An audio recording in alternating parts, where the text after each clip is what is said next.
tapi juz kedua ni jangan tertinggal, ada banyak mesej yang penting yang kita akan belajar bersama pada hari ini. Jadi Ustaz, pada hari ini kita nak mulakan dengan Ummul Quran Al-Fatihah. Rasa sangat betul Ustaz ini Ustaz.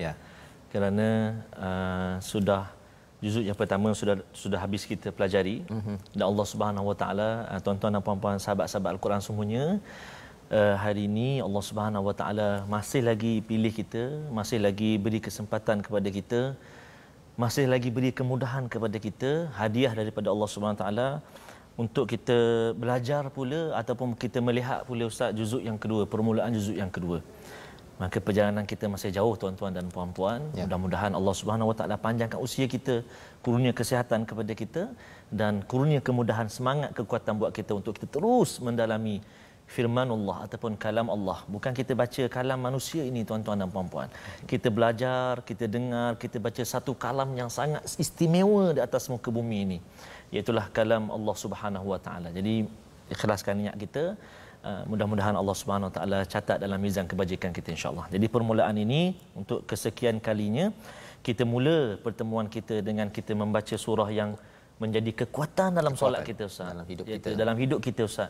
Surah Al-Fatihah yang kita tidak pernah lupa untuk membacanya setiap kali kita berhubung dengan Allah Subhanahu Wa Taala. Ummul Kitab ataupun Ummul Quran, surah Al-Fatihah. Jom kita baca sama-sama. A'udzu billahi minasyaitonir rajim. Bismillahirrahmanirrahim. Alhamdulillahi rabbil alamin. Ar-Rahmanir Rahim. Maliki yaumiddin. Iyyaka na'budu wa iyyaka nasta'in. اهدنا الصراط المستقيم صراط الذين أنعمت عليهم غير المغضوب عليهم ولا الضالين آمين. Amin amin ya rabbal alamin. Terima kasih ucapkan pada Ustaz Tarmizi ya, membacakan Ummul Quran pada hari ini, memulakan musim kedua kita Ustaz ya, bagi juz yang kedua pada hari ini, halaman yang ke-22, di mana kalau katakan juz yang pertama ini bercerita tentang hati manusia ya, ada yang hidup, ada yang sihat, ada yang sakit, ada yang mati. Dan Allah menceritakan tentang Bani Israel. Maka pada bahagian yang kedua ataupun juz yang kedua ini masih dalam surah Al-Baqarah, surah yang amat panjang, sanamul Quran, iaitu puncak kepada Al-Quran ini. Kita ingin mendalami kepada muka surat 22, apakah sinopsis yang boleh kita belajar bersama. Mari kita saksikan. Pada ayat 142 hingga ayat 143 kita akan melihat kepada pengalihan, perubahan kiblat bagi umat Islam yang berada di Madinah. Selepas beberapa belas bulan Nabi menghadap ke Masjidil Aqsa, kali ini Allah mengubahnya ke Masjidil Haram. Dan pada ayat 144 hingga 145 dijelaskan tentang pengalihan kiblat ini dan diceritakan tentang apakah manfaat di sebalik perubahan kiblat ini, kesan kepada orang-orang yang diberikan kitab, iaitu di kalangan Yahudi, Nasrani, dan apa kaitan dengan kita yang hidup pada tahun ini untuk mengambil pelajaran yang amat besar berkaitan dengan kita adalah umat wasatan yang akan disentuh pada halaman 22 ini. Jom kita mulakan dahulu pada ayat 142 hingga ayat 143. Tuan-tuan yang berada di rumah ya, ambil mushaf, kita buka bersama. Kita harapkan dengan ayat pada halaman 22 ini akan memberi inspirasi lebih mantap tentang hidayah daripada Allah SWT. Jom Ustaz, kita mulakan. Terima kasih Fadil Ustaz Tuan Fazrul. Tuan-tuan dan puan-puan, ibu ayah, para penonton, sahabat-sahabat Al-Quran semuanya, Ustaz sebut tadi memberi inspirasi Ustaz. Ya, betul. Saya pun rasa sangat-sangat terinspirasi hari ini dan syukur, kita patut bersyukur pada Allah SWT kerana masih lagi dikurniakan kesempatan untuk kita bersama dengan kalamullah. Jadi kita nak baca ini bermula pada ayat yang ke-142 sehingga ayat 143 Ustaz. Setengah muka surat. Setengah muka surat untuk permulaan ini, dan saya rasa saya bercadang untuk membacakan taranum Hijaz lah Ustaz. Saya nak mula dengan taranum Hijaz. Lama tak baca Hijaz. Saya nak cuba Ustaz. Jadi saya nak jemput sahabat-sahabat para penonton semua untuk sama-sama ikut baca. Saya yakin dan percaya, semalam pun saya tengok banyak sekali sahabat-sahabat kita di Facebook Ustaz yang berjaya meneka taranum yang dibaca oleh Ustaz Tirmizi. Taranum Sobat, taranum Nahwan. Oh, taranum Nahwan Ustaz. Jadi subhanallah, bagus ah. Tahniah kepada sahabat-sahabat Al-Quran. Tinggal lagi kami nak dengar tuan-tuan pula baca nanti. Satu masa nanti insya-Allah kita nak dengar pula suara sahabat-sahabat sama kita. Ada di studio ataupun ketika kita melawat sahabat Al-Quran yang berada di seluruh dunia bukan sekadar di Malaysia ya. Doakan mudah-mudahan insya-Allah. Baik. A'udzu billahi minasy syaithanir rajim. Sayaqulu as-sufaha'u minan nasi ma wallahum 'an قبلتهم التي كانوا عليها قل لله المشرق والمغرب يهدي من يشاء إلى صراط مستقيم وكذلك جعلناكم أمة وسطا لتكونوا شهداء على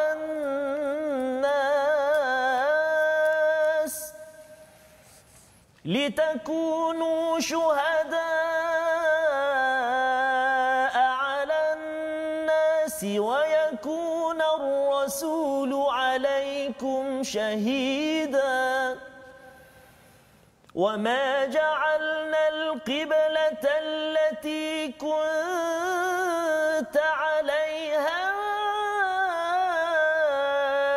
إلا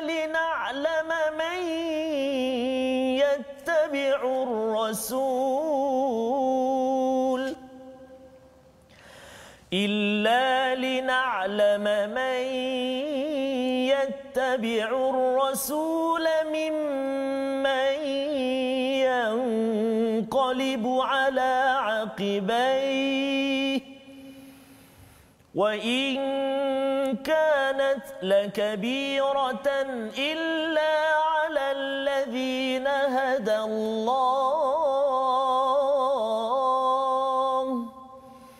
وما كان الله ليضيع إيمانكم إن الله بالناس لرؤوف رحيم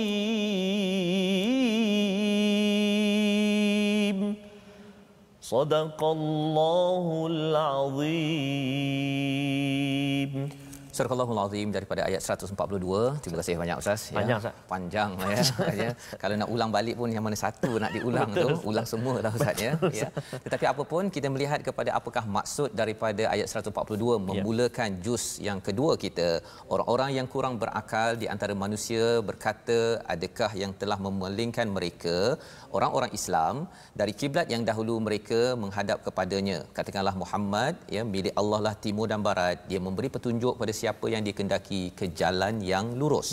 Ini adalah satu ayat yang antara 4 ayat dalam halaman ini, tuan-tuan yang berada di rumah, inilah ayat yang paling pendek tetapi isinya ini amat besar ya. Sayaqulus sufaha, Allah memulakan dengan perkataan apa istilahnya Ustaz, dia membawang ke ya, golongan sufaha ini.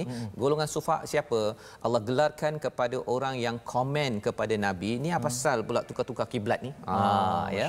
Di mana peristiwa bila Nabi solat, dalam solat itu mendapat wahyu untuk tukar kiblat ya. Pada orang-orang sufaha, Allah menggelarkan orang yang suka membawang ini sebagai sufaha, orang yang akalnya rendah ataupun bodoh. Ini garam okey, Allah memberitahu ini. Nak beritahu kepada kita sebagai umat Islam bahawa bab-bab agama jangan dikomen dengan cara untuk sarkastik, untuk sindir-sindir, untuk parody, untuk dipermain-mainkan. Dan dalam konteks orang Yahudi ini, dia suka memain-mainkan Nabi. Salah satunya dia bertanya, ni apa pasal ni, orang-orang Islam ni dia bertukar-tukar pula ni, kan? Tak teguh pendirian. Dia bertanya, tapi pertanyaan dia tu seolah macam nak perli. Bukan tanya, dia bukan betul-betul tahu kan. Dia mempersoalkan. Itu yang kita dah belajar pada juz yang pertama, bahawa Bani Israel ini dia suka mempersoalkan pada Nabi Musa, apa bila suruh sembelih lembu, mahi, kan? Apa lembu kan? Pertanyaan-pertanyaan itu adalah sikap yang dicela di dalam Al-Quran dan di dalam kehidupan kita. Inilah perkara untuk adik-adik di rumah, ya. Ayah suruh minta untuk buang sampah ke, ya, abah sampah yang kanan ke kiri, janganlah tanya begitu, kan? Nanti abah kata kanan kiri atas depan, dia sampai atas langit nanti baru tahu. Dia solat lah. Alung solat sekarang, Abang Angah solat sekarang. Solat apa Padahal tak sudah solat asar kan. Berapa rakaat contohlah maksudnya. Perkara itu kan. Kena didiklah maksudnya anak kita. Perlu dididik. Walaupun memang kita menggalakkan bertanya soalan, bagus ya untuk belajar, tetapi jangan bertanya-tanya untuk mempersoalkan, ya, tetapi untuk menyoal. Baik. Jadi di dalam hal ini, ya, Allah mengajar kepada Nabi, katakanlah, ya, kepada Nabi sallallahu alaihi wasallam, menyatakan kepada mereka, Allah lillahil masyriq wal maghrib, ya, untuk Allah lah segala timur dan barat, yahdi may yasha'u ila siratim mustaqim. Allah lah yang memberi petunjuk kepada siapa yang dikehendaki ke jalan yang lurus. Subhanallah. Ini ayat yang amat mantap. Betul, ya tuan-tuan, mari kita beri perhatian kepada istilah yahdi may yasha'. Allah lah yang memberi hidayah kepada siapa yang dikehendakinya ke jalan yang lurus. Maksudnya apa? Maksudnya bila bercakap tadi tentang kiblat, maksudnya bercakap tentang kiblat, Allah boleh je nak pergi ke sana ke, pergi ke sana ke, itu milik Allah Subhanahu Wa Taala, ya. Dan kalau Allah pimpin kita, pimpin tuan-tuan untuk menghadap kiblat, kita kena faham bahawa sebenarnya bila Nabi dah menghadap ke Masjidil Aqsa, bila menghadap kepada Masjidil Haram, itu menyebabkan kena ubah kebiasaan. Betul. Ya, bagi tuan-tuan, kita mungkin tak ada masalah yang lahir Islam untuk menghadap kepada Masjidil Haram. Tetapi apa yang kita boleh belajar daripada ayat ini, mengubah kebiasaan itu kerana Allah, itu bukan mudah. Subhanallah. Bukan mudah. Pasal Betul. yang berat kat sini nanti akan disambung lagi pada ayat seterusnya. Yang beratnya bukan pasal kena ubah secara fizikal, tapi orang kecam. Ya, kalau tuan-tuan katakan daripada selama ini selalu makan borak tapi pukul 12 tiba-tiba je senyap dan baca Quran. Masya-Allah. Ya, bagi setengah orang kalau duduk seorang-seorang dekat rumah, tadi ada dekat Facebook tadi kata saya duduk seorang-seorang kat rumah untuk mendengar, itu mungkin tak berapa ada masalah. Tapi kalau di pejabat, ya, tiba-tiba je nak baca Quran, ya, nak ubah jalan hidup atas hidayah, ini sebenarnya adalah sukar, tetapi kalau orang itu sendiri mampu untuk mengikut hidayah Allah, itulah jalan siratal mustaqim, jalan lurus, ya. Jadi ini adalah bahagian ayat 142 disambung dengan ayat 143, ya. Ustaz boleh tak Ustaz, ayat ni panjang tapi nak minta Ustaz baca sampai syahidah sahaja, pasal isi daripada ayat ini, ayat ini 143. Betul, Ustaz. Ya, pertengahan surah Al-Baqarah. Betul. Pertengahan, betul. Pertengahan surah Al-Baqarah. 286 surah Al-Baqarah. Tengah-tengahnya ayat 143. Dalam ayat ini ada perkataan pertengahan, Ustaz. Okey, baik. Sampai syahidah, Ustaz. Ya, ada sampai syahidah. Baik, tuan-tuan dan puan-puan, jom kita baca. Saya nak cuba menjawab sikitlah, Ustaz. Ya. Boleh, Ustaz? Dan sambil Ustaz baca tentu, nanti tuan-tuan yang berada di rumah cuba kena pasti apa kaitan ayat ini dengan saya ada bawa sesuatu ni. Subhanallah. Okay. Ada mangga yang dihadiahkan. Masya Allah. Tetapi orang yang menghadiahkan pun tak beritahu siapa yang tiba-tiba dia sampai dan terima kasihlah. Ya, terima kasih diucapkan, ya. Apa kaitan mangga ini dengan ayat 143? Boleh lari Ustaz? Boleh lari taranum ni nampak. Silakan. Nampak mangga. Okey, baik, kita nak baca ya ayat sebahagian ayat 143. A'udzubillahi minasyaitonirrajim. Wa kadzalika ja'alnakum ummatan wasatan litakunu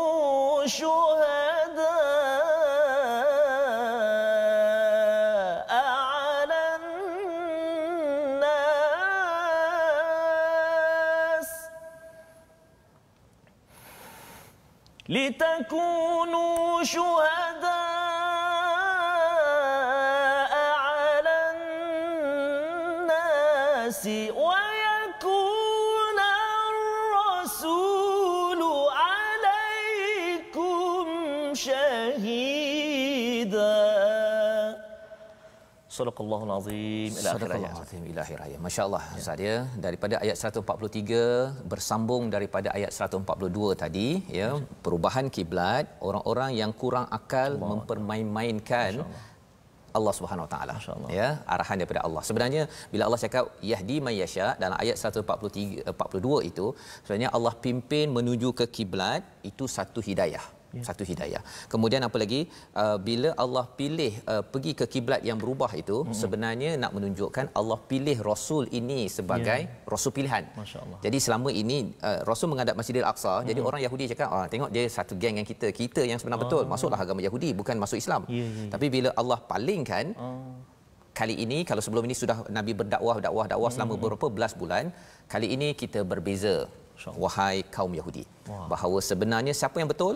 Kami. Pasal apa? Pasal kalau orang Yahudi ini dia tak kisah Ustaz ya, kalau dia tak kisah, dan sebenarnya perkara ini ada dalam Taurat juga. Kalau mereka tak kisah tuan-tuan, mereka pun ubah-ubahlah. Kan macam tuan-tuan yang berada di rumah, tuan-tuan tahu tak kiblat bagi orang yang beragama lain daripada Islam? Ada kita kisah. Aku kisah kan. Tetapi kerana Yahudi ini tahu bahawa kalau berubah itu bukannya sekadar satu perubahan, dia kisah pasal apa, perkara itu ada ya di dalam Taurat, dan lebih daripada itu mencerminkan bahawa Nabi sallallahu alaihi wasallam membawa mesej Islam yang benar, dan mereka rasa offended. Ya, dia rasa macam ni apa pasal pula ni, tapi sebenarnya dalam hati mereka, alamak kita dalam bahaya ni. Yang kedua, dan bercakap tentang hidayah ini juga Ustaz, ini di Madinah. Kiblat dekat Mekah. Di Mekah Ustaz masih lagi ramai orang yang musyrik. Tetapi apa mesej kat situ? Bila dah menghadap kepada kiblat ini, satu hari itu mesejnya, clue dia, satu hari nanti kiblat ini, Kaabah ini akan dibersihkan. Betul, masya-Allah. Jadi maksudnya ada clue, kalau dah mula menghadap ke Masjidil Haram, bersedia tempat ini akan dibersihkan oleh Allah. Proses itu berjalan daripada Madinah sampailah kepada peristiwa Fathu Mekah. Itu semua jalan-jalan hidayah sampai kita sekarang ini dapat menikmati Kaabah yang bersih, Safa wal Marwah tidak ada berhala, kerana itu bermula sejarahnya pada ayat 142. Jadi pada ayat 143 itu, dan demikian pula kami telah menjadikan kamu umat pertengahan. Ustaznya ada banyak kefahaman tentang umat pertengahan ini. Apa antaranya? Salah satu penerangan di dalam di kalangan mufassir adalah mudah ceritanya adalah umat yang adil. Adil antara dua ekstrim, antara ekstrim berilmu ya tapi tak buat, dengan ekstrim buat tanpa ilmu. Itu yang ada di dalam surah Al-Fatihah ayat 7 itu. Ini menjelaskan lagi lah. Maksudnya ghairil maghdubi alaihim, orang yang dimurkai dia ada ilmu, tapi pandai Ustaz, bila ada ilmu hari Sabtu jangan tangkap ikan, dia letak hari Jumaat. Dia pandai nak pusing-pusing tu. Jadi accountant dia tahu macam mana orang tak check. Kalau check dekat bank, mana ada check 0.1 sen, 0.1 sen. Kalau hilang pun kita tak tahu Ustaz. Tapi bagi orang yang ada ilmu untuk programming, ya, dia tahu macam mana nak buat, akhirnya jadi jutawan.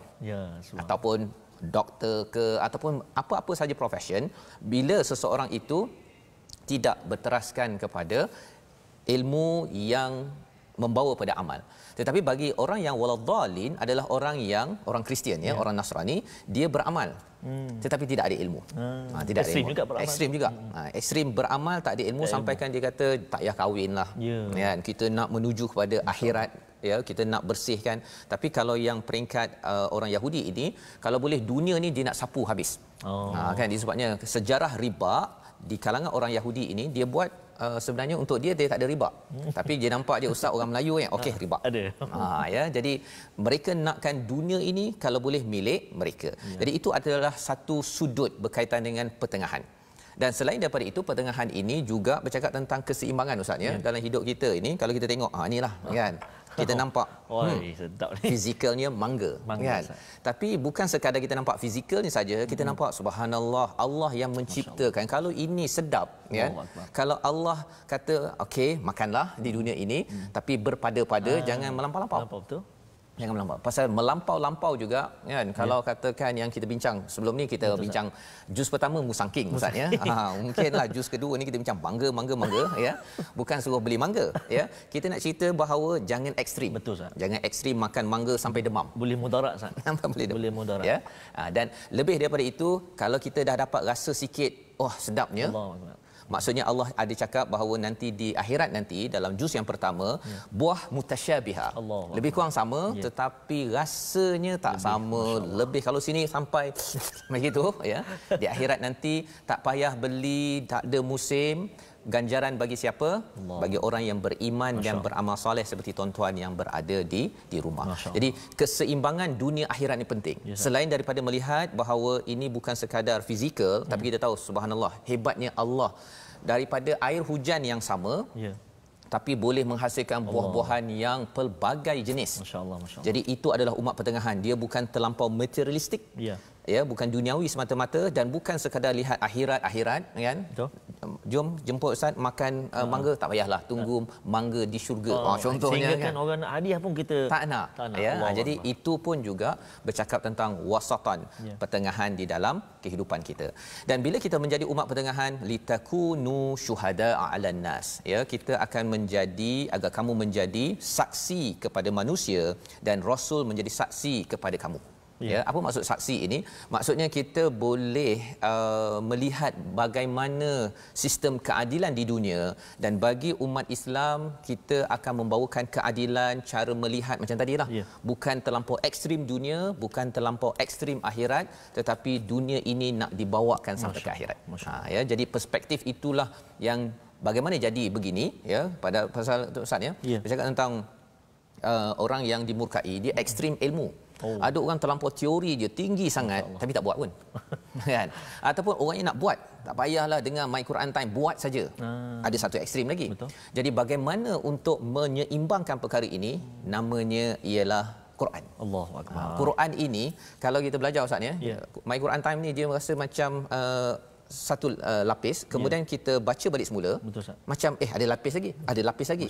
Bahagian intelektual tak pernah habis. Betul, Ustaz. Tapi dalam masa yang sama dia mengunggah kepada emosi spiritual kita. Ya, jadi ini adalah apa yang ada daripada halaman yang kedua ayat 143. Dan hari ini kita nak melihat satu perbendaharaan kata daripada muka surat ini. Perbendaharaan kata ini akan muncul pada ayat 144, tapi kita tengok dahulu apakah perkataannya. Perkataannya ra'a. Itu yang ada di atas skrin. Maksudnya apa? Ialah lihat, tengok dan hayati. Ya, 328 kali disebut di dalam Al-Quran, dan perkataan inilah yang kita akan jumpa pada ayat 144 nanti insya-Allah ya. Qad nara ya. Sesungguhnya kami melihat. Kami melihat itu Allah ya bersama dengan kerajaan Allah melihat satu peristiwa penting. Mengapa peristiwa penting?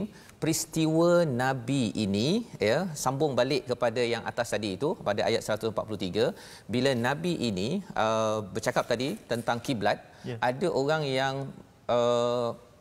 kami tidak memerintahkan engkau wahai Muhammad berkiblat dahulunya ke Baitul Maqdis.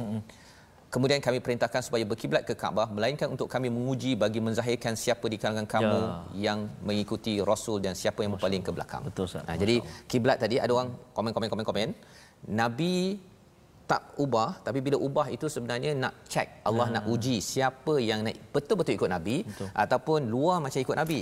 Kan? Pasal nanti dapat harta ghanimah, dapat harta rampasan, tapi rupanya di dalam masya-Allah tikam belakang. Ya. Jadi ada sahabat bertanya, yang dulu kita sembahyang menghadap ke Masjid Al-Aqsa tu diterima ke tidak? Allah cakap, "Wa ma kana Allahu liyudhi'a imanakum." Ya, Allah tidak akan menghampakan, mensia-siakan iman kita. Jadi bagi tuan-tuan, ada yang kata saya selama ni baca Quran tapi tak faham Ustaz. Tapi saya betul-betul beriman, itulah yang mampu saya buat. Allah tidak akan sia-siakan. Walaupun satu huruf. Walaupun satu huruf. Ya. Ustaz. Walaupun tuan-tuan kata bahawa saya dengar Quran Time ni berkali-kali kan Ustaz Fazrul tu cakap laju sangat. Allah tidak sia-siakan urusan tuan-tuan sekalian kerana Allah innallaha binnasi la raufur rahim. Apa perkataan special di situ? Rauf. Mari sama-sama kita perhatikan selepas kita berehat sebentar. My Quran Time, baca, faham, amal insya-Allah.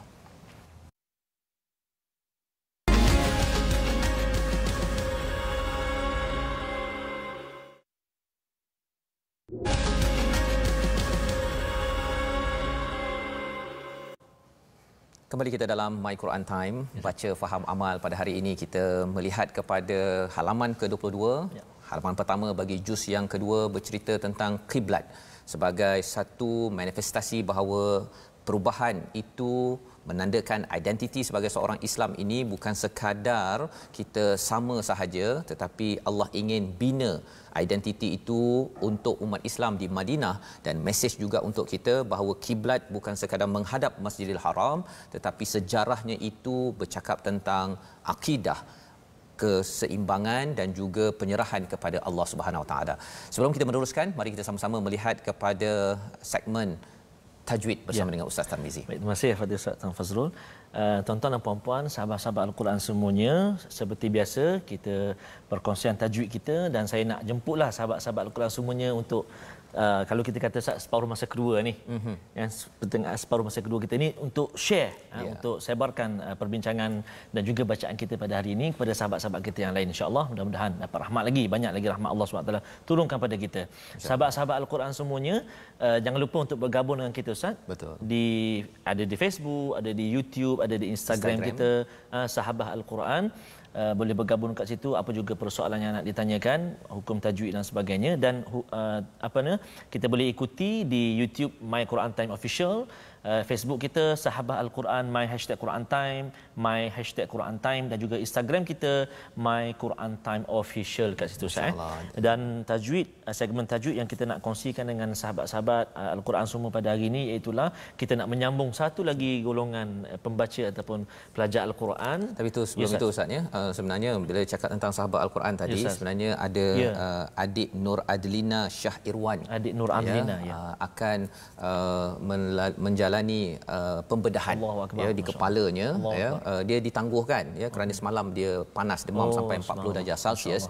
Jadi 3-4 hari ini memang mencabar. Mohon kepada sahabat Al-Quran semua untuk mendoakan kesembuhan, kelancaran bagi adik Nur Adlina Shah Irwan. Baik Ustaz, kita sambung dengan tajwid kita insya-Allah. Mudah-mudahan Allah selamatkan, permudahkan urusan adik kita insya-Allah. Jadi untuk segmen tajwid kita nak sambung perbincangan semalam tentang pembaca Al-Quran. Kategori pembaca Al-Quran masuk pada kategori yang ketiga, kalau kita dah bincangkan sebelum ni, dan yang ini yang ketiga, kategori pembaca Al-Quran yang ketiga, musi'un ma'zur, iaitulah orang yang membaca Al-Quran tetapi tidak bertepatan dengan hukum tajwid, tetapi tidak mahu mempelajari dan memperbaiki bacaan. Allahu Akbar. Ini tuan-tuan dan puan-puan, sahabat-sahabat Al-Quran semuanya, bahaya, sebab kita baru je belajar tadi ummatan wasata, pertengahan ataupun bersederhana, adil. Jadi kita tak boleh terlalu bersederhana. Tak apalah, saya baca asal bunyi, saya qulu supaha minan nasi. Tak boleh macam tu tuan-tuan dan puan-puan. Dan kita tak boleh terlampau ekstrim sangat, Ustaz. Saya qulu subah Allah Akbar, itu apa cerita pula tu, Ustaz? Maksudnya terlalu ekstrim, nak sangat taranum dan sebagainya, tak boleh. Maknanya yang pertengahan. Jadi kena ambil iktibar dan perhatian betul-betul supaya kita tidak menjadi terlalu meringankan dari sudut aspek bacaan kita, dan jangan terlalu kita ekstrim sangat ataupun kita terlalu tekan sangat dari segi taranum dan sebagainya. Yang penting kita nak mencapai tartil itu. Kan kita belajar sebelum tartil kan, tak terlalu cepat, tak terlalu lambat, sempurna sebutan, kalimah dan sebagainya, Ustaz. Dan ini pun saya rasa tuan-tuan dan puan-puan sahabat penonton sekalian ingat pesanan daripada panel kita Dr. Anwar Hasin tu hari pun berkongsi dengan kita tentang ekstrim dalam bertaranum dan sebagainya. Mudah-mudahan, Ustaz. Masya-Allah, ini maksudnya bila bercakap tentang ayat 143 tadi itu ummatan wasatan itu di mana-mana Ustaz ya, dalam baca Quran, berada di rumah, bekerja, dalam kita buat baik, dalam kita macam-macamlah ya. Kita perlu berada di pertengahan dan cara pertengahan itu ada orang kata tengah tu maksudnya memang kena kira ukur ke? Bukan begitu. Ya, kaedahnya ialah apabila seseorang itu berteraskan kepada hidayah daripada Allah. Itu sebabnya kalau ayat 143 tadi, wa in kanat lakabiratan illa 'alal ladzina hadallah. Ini berat bagi orang-orang yang berada pada waktu itu nak ubah ya. Orang-orang Yahudi memang susahlah. Betul. Kecuali orang yang diberi hidayah. Jadi kalau kita nak jadi ummatan wasatan, satu mesti rujuk hidayah ya. Bukannya main-main saya rasa tengah-tengah tu kita jadi laki setengah perempuan setengah. Itu kita punya tafsiran. Tetapi perlu mengikut kepada Allah. Dan ayat 143 tadi Ustaz ya. Kalau kita ambil hujung itu tadi, innallaha binnasi laraufur rahim. Biasanya kalau kita ada masalah ke cabaran ke, kalau kita jumpa orang Ustaz ya. Kita jumpa orang, kita bercakap dengan kaunselor. Kadang-kadang kita amat beremosi ketika bercakap ya. Sampai saya ada seorang tanya saya soalan Ustaz ya. Dia tanya Ustaz ini sampai akhir sekali saya cakaplah puan begini-begini saya cadangkan kan. Dia kata Ustaz tak faham masalah saya. Dia tanya saya tapi dia kata saya tak faham kan. Memang saya tak faham kan. Pasal apa? Yang betul-betul rauf, yang betul-betul kasih sayang, yang memahami Allah. Innallaha binnas laraufur rahim. Sebenarnya bila berlaku peristiwa perubahan ini, bising di Madinah itu, dan semua orang hatinya remuk rendamlah Ustaz ya. Remuk rendam ke remuk redam. Okey Ustaz ya. Kerana apa? Kerana orang Yahudi ini memang dia menghina Nabi, tetapi Allah cakap innallaha binnas laraufur rahim. Dan disambung dengan ayat 144 145. Jom Ustaz. Baik Ustaz. Ramai sekali sahabat-sahabat di Facebook ni, sahabat-sahabat kita semua yang request macam-macam taranum Ustaz. Ada Ras, ada yang nak suruh baca Nahawan, ada yang nak Hijaz, Bayati, maklumlah. Betul lah Ustaz. Rasanya mungkin Ustaz kalau boleh lebihkan sikit, kalau tak hari ni masa akan datang. Betul, kan. Pasal biasanya Ustaz pakai baju satu warna. Tapi hari ni pasal musim barulah katakan. Jadi banyak warna, banyak lagu. Mungkinlah tu ya. Silakan Ustaz. Baik Ustaz.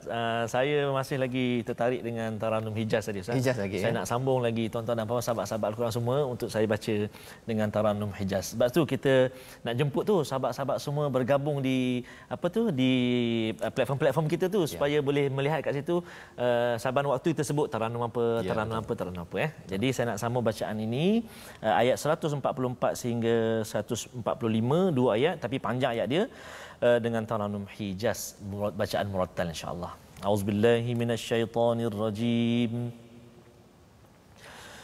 قد نرى تقلب وجهك في السماء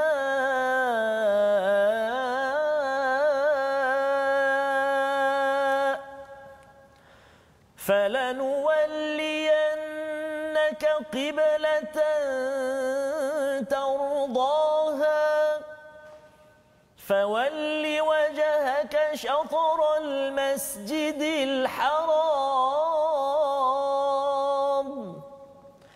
وحيث ما كنتم فولوا وجوهكم شطره وإن الذين أوتوا الكتاب ليعلمون أنه الحق من ربهم وما الله بغافل عما يعملون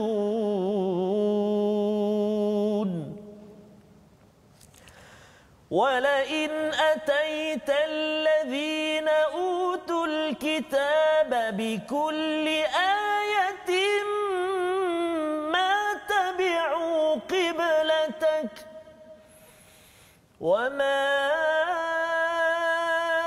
أنت بتابع قبلتهم وما بعضهم بتابع قبلة بعض ولئن اتبعت أهواءهم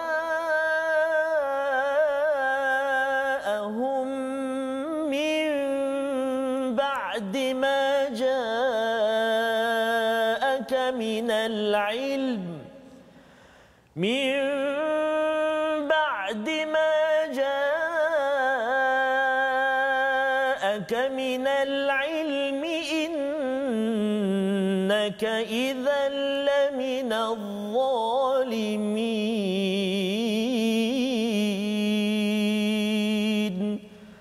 صدق الله العظيم. Sadaqallahul Azim. Ayat 144 145 ini menyambung kepada peristiwa tadi ustaznya, perubahan kiblat ini. Satu peristiwa, kalau katakan tuan-tuannya ada peluang ke Madinah ya, masjid apa Ustaz? Masjid Qiblatain. Ya. Insya-Allah kita doakan ya, mungkin tuan-tuan nanti ada peluang ke umrah haji ya, Sah. kita boleh pergi ke situ. Tadabbur muka surat 22 ini amat amat hati bila penggunaan perkataan apa? Qad nara. Kita dah belajar tadi ra'a itu ya, bila disambungkan kami ya, maka dia jadi nara ya. Qad nara taqalluba wajhika fis sama ya, iaitu kami melihat wajahmu Muhammad sering mendongak ke langit. Subhanallah, ini adalah ayat yang amat sedih, dalam masa yang sama menceritakan betapa Allah amat sayang kepada Nabi Muhammad sallallahu alaihi wasallam. Dia cerita mudah je lah ustaz ya. Kalau tuan-tuan yang berada kat rumah ya dah perasan bahawa ada sesuatu yang hilang daripada blok yang kedua ini ataupun selepas kita rehat tadi, iaitu hilang mangga. Kan? Itu tandanya tuan-tuan adalah, kalau katakan tuan-tuan cakap kami semua nara, kami melihat. Ya, lihat secara luaran. Ya, ada beza nara dengan nazara ya, ataupun ra'a dan juga nazara. Jadi lihat secara luaran kepada siapa? Kepada Nabi yang taqalluba, iaitu gelisah memandang ke langit. Memandang ke langit. Nak ceritanya apa? Kalau di dalam Al-Quran ini ada banyak nabi ya. Contohnya Nabi Musa alaihissalam, ada 70 tempat lebih kuranglah yang bercerita tentang Nabi Musa, dan Nabi Musa ini ketika dia mendapat bantuan daripada Allah, biasanya Nabi Musa akan minta. Betul Ustaz. Minta ya Allah, aku ini pernah membunuh orang kan, pernah tolak tu. Kemudian aku ini tak berapa lancar, mintakan akhi, datangkan saudara, minta. Bila minta Allah bagi. Tetapi dalam ayat yang ke-144 ini, bila Allah kata qad nara, masya-Allah, Nabi tak minta Ustaz. Nabi tak minta. Dia kalau ayah yang amat sayang, bila dia tengok anak tu dah muka begitu je, ayah yang penyayang, dia dah mula dah ada apa ni ada Ibrahim, kan begitu kan. Dia akan mula pasal ayah penyayang, dan ini Allah yang Maha Penyayang. Bila tengok Nabi gelisah sahaja, maka Allah dah faham dah. Masya-Allah. Ada sesuatu. Dan apakah sesuatu yang Allah bagi? Allah terus dia bagi falanwalliyannaka qiblatan tardaha. Subhanallah. Ya. Nabi memandang saja, tak minta. Ya. Allah kata apa? Kami palingkan, maka akan kami palingkan engkau ke kiblat yang engkau senangi. Fawalli wajhaka syatral masjidil haram. Maka berpalinglah. Ini adalah seruan ataupun arahanlah kepada Nabi. Tapi sebenarnya awal-awal lah ustaznya, kalau katakan anak kita lah kata nak main bola kan. Abah nak main bola. Hujan kat luar tu. Maksudnya tak boleh lah tu kan. Nak main bola abah kan. Hujan kat luar kan. Nak main bola bah 3 kali tak boleh ya. Dah lama dia monyok situ, kemudian tengok hujan dah okey, ayah cakap pergi main. Allahu akbar, masya-Allah. Pergi main itu arahan, tapi dalam pergi main itu ialah keizinan. Di sini Allah kata fawalli. Ya, keizinan daripada Allah ini adalah satu. Masya-Allah. Ya. Walaupun ayah cakap pergi main, tapi bagi si anak yes, ayah sudah izinkan. Bayangkan saya ustaz cerita ni kita berada di Masjid Qiblatain tu. Subhanallah. Mesti tergenang air mata ustaz ya, bila kita tadabbur betul-betul ayat ini. Allah kata fawalli wajhaka syatral masjidil haram, menghadap kepada kampung halaman lah ya. Apatah lagi bercakap tentang legasi daripada Nabi Ibrahim. Wa haitsuma kuntum fawallu wujuhakum syatrah ya. Apakah dan di mana saja engkau berada, hadapkanlah wajahmu ke arah itu, dan sesungguhnya orang yang diberi kitab tahu bahawa peralihan kitab itu adalah kebenaran dari Tuhan mereka. Ya, maksudnya perkara ini sudah dilaporkan dalam Taurat, dalam Injil, bahawa sebenarnya akan berlaku perubahan. Cuma cabaran bagi Yahudi Nasrani ini ialah dia sembunyi-sembunyikan Ustaz. Dia sembunyikan pasal apa? Kalaulah orang tahu kebenaran ini, habislah kita. Kita tak jadi the chosen one, umat pilihan. Padahal umat pilihan kita pun, umat Islam bukannya terus terpilih kecuali apabila kita berada pada pertengahan. Dan disambung kepada ayat yang ke-145 itu, dan walaupun engkau memberikan semua ayat kepada orang-orang yang diberikan kitab, mereka tidak akan menurut kiblatmu, sebahagian mereka tidak akan menurut kiblat sebahagian yang lain, dan jika engkau menurut hawa nafsu mereka setelah sampai ilmu padamu, nescaya engkau termasuk orang yang zalim. Ideanya, bagi banyak mana pun kalau dah degil juga, ya, kerana sombong. Itu sebabnya sombong ni Ustaz, ya, kita nak kena minta jauh kerana tak cium bau syurga dalam hadis Nabi. Engkau yang berada di rumah, ya. Kalau kita rasa macam dia mencabar, ya, tetapi kita kena ingat bahawa kita ada Allah, ya. Kita akan belajar lagi lah macam mana kita nak bina perkara ini dalam juz yang kedua. Di hujung itu Allah cakap, jika kamu mengikut kepada apa, dan jika engkau menurut hawa nafsu mereka setelah sampai ilmu padamu, nescaya engkau termasuk orang yang zalim. Masya-Allah. Kat hujung ni, innaka ini cakap pada Nabi, sesungguhnya kamu jadi orang zalim. Kalau ada orang kata zaman Nabi, zaman Madinah tu Quran daripada Nabi yang buat. Kalau orang buat tulis buku sendiri Ustaz, ya, kalau saya tulis buku sendiri, takkanlah saya nak komen sebenarnya Fazrul engkau ni memang jahat kan, ataupun kamu ni zalim. Tak ada cakap itu kan. Dia cakap yang baik-baik. Impossible. Ya. Jadi ideanya apa? Sebenarnya Quran ini bukan ditulis oleh Nabi sallallahu alaihi wasallam, ya. Kalau ditulis oleh Nabi, takkanlah teguran demi teguran, kelemahan-kelemahan diberi penekanan. Dan kata Allah di sini, kalau kamu ikut kepada mereka, ada di kalangan orang-orang di zaman musyrik itu, mereka minta kalau tukarkan bukit jadi emas. Ya, kalau ikut pada mereka, maka Nabi digelar sebagai orang yang zalim. Betul. Pelajaran untuk saya, pada tuan-tuan sekalian, kalau ini berkaitan dengan peer pressure kan, tentang jiran kita, masyarakat kita, kadang-kadang dia tekan pada adik-adik yang sekolah menengah, sekolah rendah, dia tekan, alah takkan tak nak cuba contohnya kan, sekali-sekala contohnya buat gini macam itu je kan. Bagi adik-adik sekalian, jangan ikut pada hawa nafsu kerana kita jadi orang yang zalim. Kita tidak jauh jadi begitu.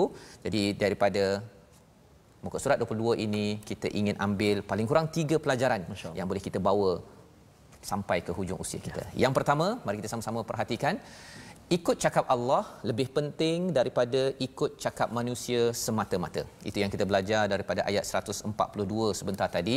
Kerana apa? Kerana ikut cakap Allah itu tanda kita mengikut hidayah yang memandu kita ke jalan yang lurus. Yang pertama. Yang kedua, pastikan apa yang dilaksanakan adalah pertengahan, bukan ekstrim. Ya, pertengahan, tapi pertengahan itu perlu berasaskan hidayah dari Allah daripada kitab Al-Quran dan Sunnah, bukan daripada akal. Kerana akal kadang-kadang malah boleh membawa pada ekstrim. Dan yang ketiga, jaga identiti sebagai seorang Muslim dan jangan suka menyerupai orang yang tidak bertauhid, yang mengikut kepada hawa nafsu di ayat 145. Inilah 3 resolusi yang boleh kita ambil bersama tuan-tuan yang berada di rumah. Moga-moga dengan kita belajar sedikit daripada halaman 22 ini memulakan semangat kita yang utuh bahawa kiblat kita sekarang ini kiblat yang penuh dengan sejarah, dengan penuh keperitan, dan kita kena jaga kiblat ini dengan mensucikan dengan ilmu, bukan dengan nafsu. Mari sama-sama kita berdoa. Ustaz, silakan. Baik, terima kasih Ustaz. Sebelum doa Ustaz, nak respon sikit pada sahabat-sahabat di FB Ustaz. Ya. Antaranya Puan Maziah Omar, terima kasih kerana bersama kita. Sekarang pukul 5.40 pagi dari Nottingham Ustaz. Oh, Nottingham. Nottingham, UK Ustaz. Ya. Sampai juga nanti insya-Allah satu hari nanti. Dan juga peminat saya juga kita Puan Amanah Mamum dari Germany. Jadi dan juga sahabat-sahabat semua yang diuji dengan kesakitan, yang nak operasi dan sebagainya di seluruh dunia, di mana-mana tempat, sahabat-sahabat kita di Singapura dan sebagainya, mudah-mudahan Allah SWT terus bagi kekuatan pada kita. Amin. Dan semangat kepada kita untuk terus bersama dengan ni hadiah agung daripada Allah Subhanahu